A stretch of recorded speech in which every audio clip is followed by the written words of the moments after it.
How to add affiliate links to the Wix website. In this tutorial, I'm going to show you how you can generate potentially passive income from your Wix website. First of all, open your web browser. Open the Wix website on your browser. Click on the Add Apps option. Here in the search bar, search for affiliate. There are many different apps to choose from. Choose the Amazon app and install it. Click on Add Again. Now you can see the Amazon products. Click on Settings.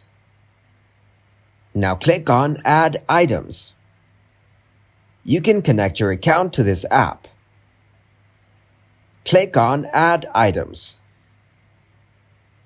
You can search for the items by name. You can also configure the display in the settings. Go to Amazon Affiliates and click on Connect. Here you can connect to the Amazon affiliate account. Thanks for watching, and please leave a like, subscribe, and share.